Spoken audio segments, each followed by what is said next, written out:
This video was made in collaboration with Mr. B. More information at the end of the video. So, you are a country, and you have taken note of the European Union and its 28 member nations, and all the nice things going on there, well, with their multinational currency and open borders and all that, and you decide you want to be a part of it too. So, what do? Okay, so your government and people have democratically decided that it would be in your best interest to join the European Union. But first, we must ask, who can join the EU? Well, for a European Union, it's no surprise that the preference might be given to European countries, so an independent Cascadia might have to try other alliances. Morocco was even refused entry in 1987 for this reason. However, there have been, and still are, quite a few areas outside of Europe that have been part of the EU, well, besides Cyprus. This is because, from the 1500s all the way up to the age of the internet, Western European countries have established huge colonial empires across the world. France got half of Africa, Germany got Namibia, Italy got Albania, Serbia got nothing, Portugal got Brazil, Spain got America, Britain got everything, Norway got everywhere no one can live, and Russia got everywhere that looks like this. In more recent times, this has happened with Greenland through Denmark, and Algeria through France, and is still true to this day with Saint Martin, French Guiana and Mayotte through France, the Canary Islands through Spain, the Faroe Islands through Denmark, the Madeira Islands and the Azores through Portugal, and way too many others to mention through the UK. Okay, but let's say your country is fully in Europe as disputed by no one. What are the social requirements? You don't just run a successful popular referendum and waltz into the European Commission saying, "I'd like to join." The main requirements for joining the EU, known as the Copenhagen criteria, are 1. Stable institutions to guarantee democracy, the rule of law, human rights, and respect for and protection of minorities. 2. A functioning market economy and the capacity to cope with competition and market forces in the EU. And 3. The ability to take on and implement effectively the obligations of membership, including adherence to the aims of political, economic, and monetary union. Okay, that was quite a mouthful, so let's break that all down. The first rule is pretty easy to understand.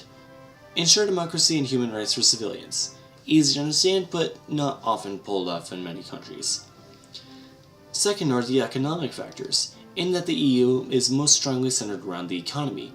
Even if joining the EU would be a godsend to your economy, it must be abundantly clear that your economy will not be a burden on the EU's larger members. Finally, the third rule is to make sure your country can actually be a successful member of the EU. What with its open visa policies and single currency and all that. Basically, you must be able to do what EU nations actually do. As in order to be a member of the EU, you must be, a member of the EU. There are some exceptions to some of these rules though, most famously with Britain's opt-outs for the Eurozone and Schengen. These just require opt-out treaties upon entry. Of course, if you don't want open visa policies and all that, the EU probably isn't for you. Part of what takes the process so long, though, is that the applicant country has to enact many of the EU laws that will eventually apply to it, which itself can take quite a bit. So, which countries are currently trying to join the EU?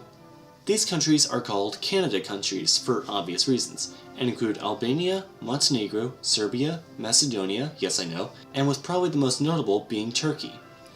There are also 2 potential candidates, being Bosnia-Herzegovina and Kosovo, yes I know, both complete with adorable EU-inspired flags.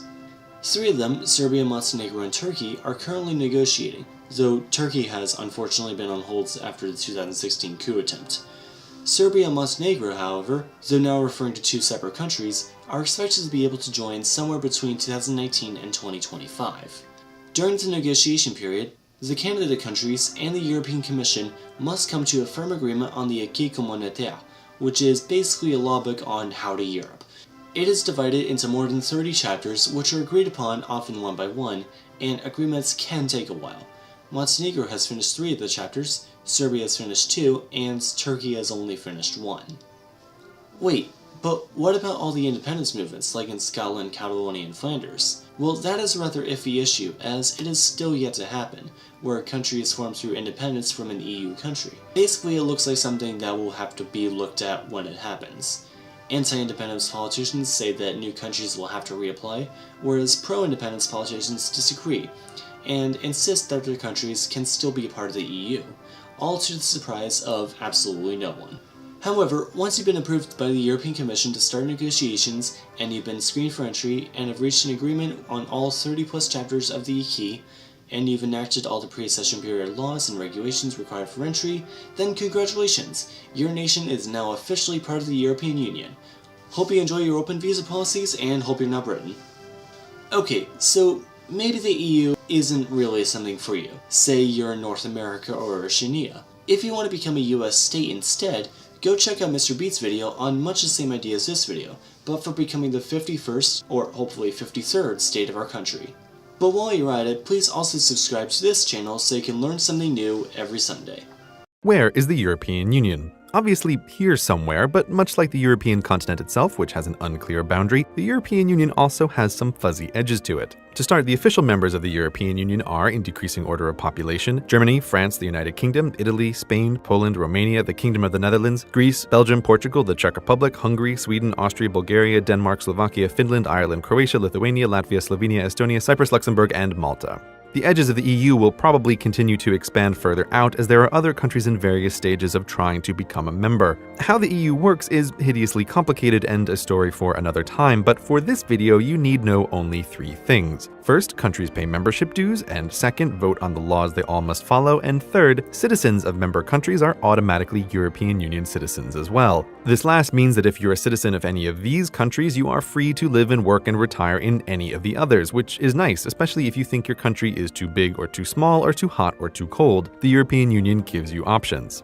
By the way, did you notice how all 3 of these statements have asterisks attached to this unhelpful footnote? Well, get used to it. Europe loves asterisks that add exceptions to complicated agreements. These 3, for example, point us towards the first bit of border fuzziness with Norway, Iceland, and Little Liechtenstein, none of which are in the European Union, but if you're an EU citizen, you can live in these countries, and Norwegians, Icelanders, or Liechtensteiners can live in yours. Why? In exchange for freedom of movement of people, they have to pay membership fees to the European Union, even though they aren't a part of it, and thus don't get a say in its laws that they still have to follow. This arrangement is the European Economic Area, and it sounds like a terrible deal were it not for that asterisk which grants EEA, but not EU members, a pass on some areas of law, notably farming and fishing, something a country like, say, Iceland might care quite a lot about running themselves. Between the European Union and the European Economic Area, the continent looks mostly covered, with the notable exception of Switzerland, who remains neutral and fiercely independent, except for her participation in the Schengen area. If you're from a country that keeps her borders extremely clean and or well patrolled, the Schengen area is a bit mind-blowing because it's an agreement between countries to take a meh approach to borders.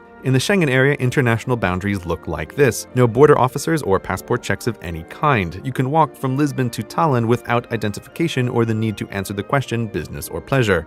For Switzerland, being part of Schengen but not part of the European Union means that non-Swiss can check in any time they like, but they can never stay. This kumbaya approach to borders isn't appreciated by everyone in the EU, most loudly the United Kingdom and Ireland, who argue that islands are different. Thus, to get onto these fair isles, you'll need a passport and a good reason. Britannia's reluctance to get fully involved with the EU brings us to the next topic, money. The European Union has its own fancy currency, the euro, used by the majority but not all of the European Union members. This economic union is called the Eurozone, and to join, a country must first reach certain financial goals, and lying about reaching those goals is certainly not something anyone would do. Most of the non-Eurozone members, when they meet the goals, will ditch their local currency in favor of the euro, but 3 of them, Denmark, Sweden, and of course the United Kingdom, have asterisks attached to the euro section of the treaty, giving them a permanent opt-out. And weirdly, 4 tiny European countries, Andorra, San Marino, Monaco, and Vatican City, have an asterisk giving them the exact reverse, the right to print and use euros as their money despite not being in the European Union at all. So that's the big picture. There's the EU, which makes all the rules, the Eurozone inside of it with a common currency, the European Economic Area outside of it where people can move freely, and the selective Schengen for countries that think borders just aren't worth the hassle. As you can see, there's some strange overlap with these borders, but we're not done talking about complications by a long shot, once again, because empire. So Portugal and Spain have islands from their colonial days that they've never parted with. These are the Madeira and Canary Islands off the coast of Africa and the Azores well into the Atlantic. Because these islands are Spanish and Portuguese, they're part of the European Union as well. Adding a few islands to the EU's borders isn't a big deal until you consider France, the queen of not letting go. She still holds on to a bunch of islands in the Caribbean, Reunion off the coast of Madagascar, and French Guiana in South America. As far as France is concerned, these are France too, which single-handedly extends the edge-to-edge distance of the European Union across a third of the Earth's circumference. Collectively, these bits of France, Spain, and Portugal are called the outermost regions, and they're the result of the simple answer to empire: just keep it. On the other hand, there's the United Kingdom, the master of maintaining complicated relationships with her quasi-former lands, and she's by no means alone in this on such an empire-happy continent. The Netherlands and Denmark and France, again, all have what the European Union calls overseas territories. They're not part of the European Union, instead they're a bottomless well of asterisks due to their complicated relationships with both the European Union and their associated countries, which makes it hard to say anything meaningful about them as a group, but in general, European Union law doesn't apply to these places, though in general, the people who live there are European Union citizens because in general, they have the citizenship of their associated country, so in general, they can live anywhere in the EU they want, but in general, other European Union citizens can't freely move to these territories, which makes these places a weird, semi-permeable membrane of the European Union proper, and the final part we're going to talk about in detail, even though there are still many more one-off asterisks you might stumble upon, such as the Isle of Man or those Spanish cities in North Africa, or Gibraltar, who pretends to be part of southwest England sometimes, or that region in Greece where it's totally legal to ban women, or Saba and friends who are part of the Netherlands and so should be part of the EU but aren't, or the Faroe Islands upon which while citizens of Denmark live they lose their EU citizenship, and on it goes. These asterisks almost never end, but this video must.